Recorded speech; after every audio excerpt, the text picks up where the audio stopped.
Você vive com o nariz coçando, espirrando e até escorrendo nessa época, seja de frio ou também de queimadas, de secas? Fique de olho no vídeo de hoje. Olá, sou o Jefferson Takehara, sou médico otorrinolaringologista e se você já se identificou com algum desses sintomas e se identificar com os outros que eu vou falar agora, você pode ter um problema chamado rinite e que afeta muitas pessoas, principalmente dependendo da exposição, seja ambiental pela temperatura, seja por exposição por coisas que vêm pelo ar, como cheiros, perfumes, cigarros e até mesmo pelo de animais, além da clássica alergia à poeira. Mas também, se você está curtindo nosso canal e se já viu os nossos vídeos, curta, comente e deixe seu like. E também não esqueça de ativar o sininho para lembrar de toda vez que temos material novo, você saber os novos vídeos que estamos gravando. E aqui nesse nosso canal, nós temos uma série de vídeos também falando de outras coisas que possam afetar o seu nariz, desde desvio de septo, sinusites e também agora nós estamos começando com uma série sobre as rinites. Mas afinal, o que são as rinites? Rinites é um processo inflamatório que afeta todo o revestimento, toda a parte interna do nariz e às vezes não somente o nariz necessariamente. O canto do meio dos olhos, o fundo dos ouvidos e o final da garganta também tem esse revestimento que, estimulados, podem causar sintomas de irritação, de coceira, de secreção e catarro que vão ser muito persistentes, principalmente nas épocas que tenham mais contato com sujeira, o ar está mais seco e frio. Muitos podem ser de origem alérgica, mas alguns podem ser por outros fatores que nós iremos falar detalhadamente para vocês. A diferença entre uma rinite alérgica com a não alérgica, na prática, a pessoa vai sentir praticamente os mesmos sintomas e o tratamento, em alguns casos, pode ser parecido. Mas para nós médicos, essa diferenciação é importante para a gente saber qual é o tratamento mais adequado ou se às vezes eu posso usar determinadas medidas e medicamentos para te ajudar melhor no seu caso. E por isso que na avaliação da rinite, não somente a gente tratar os sintomas no momento, mas avaliar as causas vai ser importante para a maior duração da melhora e ter menos recaídas em relação às crises. Na verdade, a rinite alérgica é aquela que vai ser, apesar de induzida por pó, mofo e cheiro, ele obedece uma cascata de reação que obedece a determinados tipos específicos de tratamentos. Então, é muito comum o uso de anti-histamínicos, o pessoal chama popularmente de antialérgicos, remédios nasais e a limpeza nasal, não somente o soro, mas às vezes corticoide nasal para acalmar e diminuir o processo. E, é claro, comprovado em exames, principalmente dois tipos de testes principais. Os testes de pele, que é o prick test, que ajuda a ver também o grau de reatividade na pele, e também o exame chamado RAST, que é feito pelo exame de sangue, a gente determina qual o grau de reação que a pessoa já tem de base, qual que ele veio meio de fábrica com alguma sensibilidade. Pacientes que têm exames positivos para esses tipos de testes, ou até mesmo alterações, como por exemplo, aumento da imunoglobulina E, que é o anticorpo que faz a reação alérgica, eles tendem a responder melhor com aqueles tratamentos clássicos de alergia também, dependendo da intensidade, as vacinas de alergia e até mesmo o Montelukast vai ajudar diretamente nesse tipo de situação. É por isso que o médico avalia e pede alguns exames, pois afinal, às vezes pode ter respostas diferentes de pessoa para pessoa. Mas na rinite não alérgica, existem outros fatores que podem também fazer congestão, produção de catarro, uma sensação de irritação no nariz, mas não ser por esse mesmo caminho. E às vezes esse tratamento clássico não funcione em algumas pessoas. Nós chamamos isso de rinite não alérgica. Ela acontece com uma reação diferente, apesar dos sintomas serem parecidos, e aí as medicações podem não ser o mesmo de uma rinite alérgica. Pode ser aqueles pacientes que têm já um histórico de fumo passivo ou fumantes ativos que mesmo parando há muitos anos atrás, eles podem ter uma sensibilidade aumentada depois dos 30, 40 anos.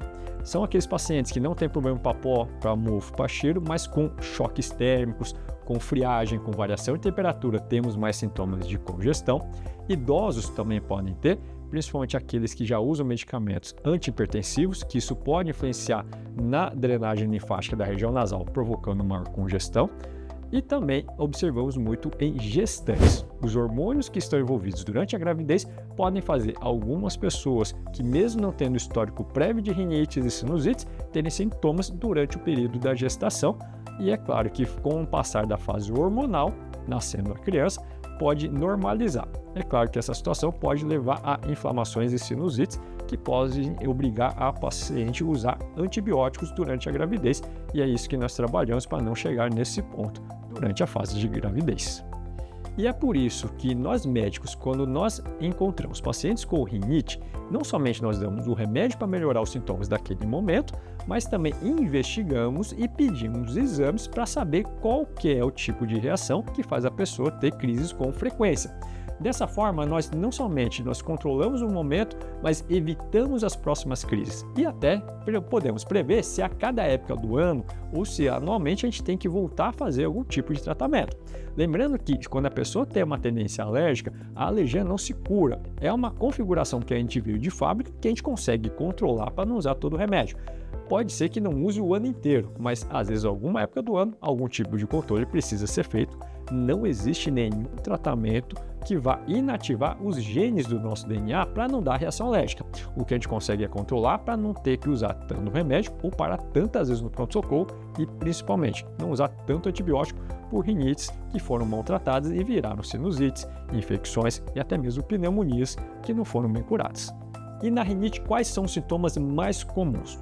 O clássico é aquela descarga nasal, aquele monte de catarro transparente, aquela cachoeira que não para de escorrer.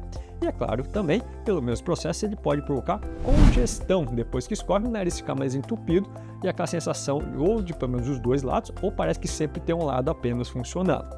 Mas também, pelo mesmo processo, podemos observar a sensação de irritação e coceira na região dos olhos. Ela tem uma forte associação na rinite alérgica com as conjuntivites alérgicas, principalmente se ela vai pegar principalmente no canal lacrimal, que é onde vai drenar as lágrimas que vai em direção ao nariz, por isso que quando a gente chora, a gente assoma o nariz. Nas sensações de coceiras dentro do ouvido e até com as descamações de tanto coçar, e até aquele pigarro, aquela sensação de catarro descendo persistente para trás também.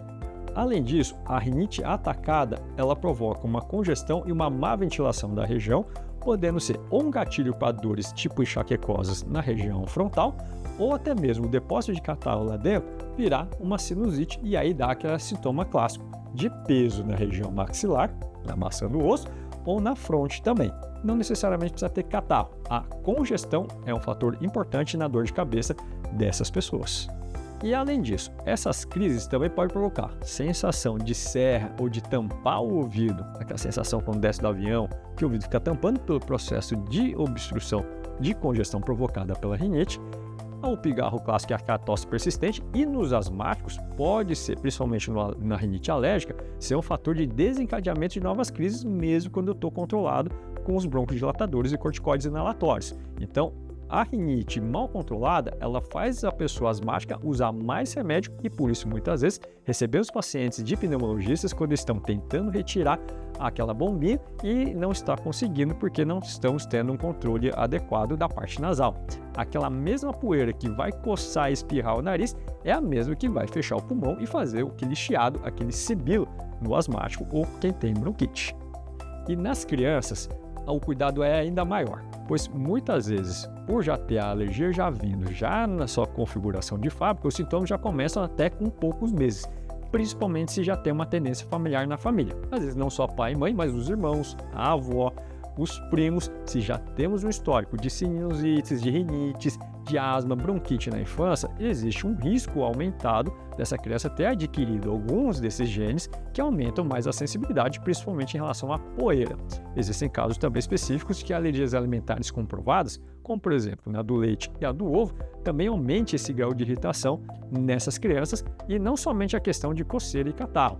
Eles facilitam infecções de repetição, sinusites, otites, as infecções de ouvido e as infecções de garganta. Esse catarro acaba facilitando a contaminação bacteriana e até a recorrência, a repetição do quadro de febre e inflamação mesmo um mês depois da medicação, seja antibiótico ou seja corticoide. Então, quando a criança tem essas crises, é interessante reavaliar se não temos uma alergia que está abrindo caminho para tudo isso. E além disso, lembrando mais uma vez que a criança também, se tem uma tendência, pode, junto com a rinite, a asma pode vir com uma certa frequência. Também não devemos esquecer que as crianças que acabam tendo uma respiração mais pela boca, roncando todo dia, a rinite pode ter um fator importante, tanto na congestão, mas também estimulando o aumento do volume da adenose, que acaba levando no futuro a uma cirurgia se ela não for bem controlada desde o começo. E uma questão que dá muita dúvida também, quando é a alergia ou a rinite, ou quando que é um resfriado, um processo viral, como gripes, sinusites e até mesmo as infecções bacterianas. Em geral, as infecções, quando nós temos uma invasão de vírus e bactérias, os sintomas são súbitos e muito intensos. Já começam alguns com febre em pelo menos os 2 primeiros dias, catarro de uma vez e até sintomas em outras regiões, como uma tosse mais carregada, falta de ar e até mesmo dores de cabeça de uma forma mais súbita. A rinite, por ser um processo do nosso corpo, ele começa progressivamente e geralmente acaba tendo aqueles altos e baixos que quem tem alergia já sabe. E aí não costumam escalar os sintomas, eles não vão aumentar, o processo alérgico e a rinite não causa febre. É claro que a secreção, se ficar, facilita esse outro processo bacteriano e até mesmo viral. Quando começa a dar febre, ou se os sintomas foram muito rápidos e em 2 dias ele foi aumentando, é interessante uma avaliação de urgência para ver se nós não estamos começando um processo viral, que aí realmente pode levar à necessidade de corticoides ou de antibióticos, a depender de cada caso, e às vezes, se mal curados, evoluir para doenças maiores. E durante a avaliação com o otorrinolaringologista, nós avaliamos não somente a região nasal, como também avaliamos a região da garganta e ouvidos para ver qual a extensão desse nível alérgico, observamos se já não tem exames já feitos de alergias e, dependendo de quadro a quadro, também às vezes nós usamos de recursos visuais. Seja a microcâmera que olha dentro do nariz como a nasofibro, como a tomografia, podem ajudar a identificar pontos que possam estar retendo o catarro ou ter má ventilação na parte nasal, e às vezes, se é necessário, às vezes, combinar com alguma cirurgia. É claro que a cirurgia não resolve a rinite, não tira a sensibilidade. A cirurgia, inclusive como nós botamos no último vídeo sobre o septo, ele vai falar para a gente que vai melhorar a passagem, mas se a rinite estiver ativa, ela não melhora. Pode entrar mais ar, mas vai entrar mais poeira e os meus sintomas podem piorar. Então, por isso que às vezes a combinação de um tratamento clínico com medicamentos e avaliação da alergia, combinados com uma cirurgia, são importantes para um bom resultado cirúrgico. Mas lembrando que nem toda rinite e nem todo desvio é caso de cirurgia. Depende quanto isso atrapalha cada pessoa e quanto isso interfere no tratamento de pessoa para pessoa. Primeiro, quando os sintomas persistem. Eu tomo os remédios que eu peguei na farmácia, eu peguei de alguém, ou até mesmo só no pronto atendimento, e mesmo assim, acabando o efeito dos remédios, eles voltam ou resposta muito incompleta, parece que não resolveu tudo, ficou muito aquém do que eu deveria melhorar. Quando os sintomas persistem, e principalmente há meses, semanas, um otorrino precisa entrar nesse caso e te ajudar, não somente a tirar dessa crise, mas diagnosticar, identificar, investigar com você o que está acontecendo e por que está acontecendo. Segundo, quando estou fazendo o tratamento que já foi proposto e não está resolvendo da forma adequada, faltou algum exame, faltou reavaliar minha resposta. Não somente para quem não tratou, mas quem já está tratando e as respostas estão incompletas, não estão durando por tanto tempo, às vezes uma reavaliação, rever como é que se reagiu ao remédio, é importante para a gente ter um parâmetro melhor de como o seu corpo está reagindo. Não somente a questão alérgica, mas também se nós não temos uma questão de adaptação ao medicamento. E a terceira causa é quando ele está atrapalhando no seu dia a dia, seja na concentração e nas crises de dores de cabeça persistente frontais, seja quando a criança não dorme de forma adequada, o sono agitado, roncando principalmente. Ele precisa ser reavaliado ou avaliado com o otorrino para ver se temos outros fatores e se também eu tenho outros processos alérgicos que não estão controlados em conjunto com a crise nasal. E se você quer saber um pouco mais sobre rinites ou mais outros temas em relação ao otorrino, inscreva-se no nosso canal, ative o sininho e dê o seu like e aguarde o próximo vídeo. Até mais!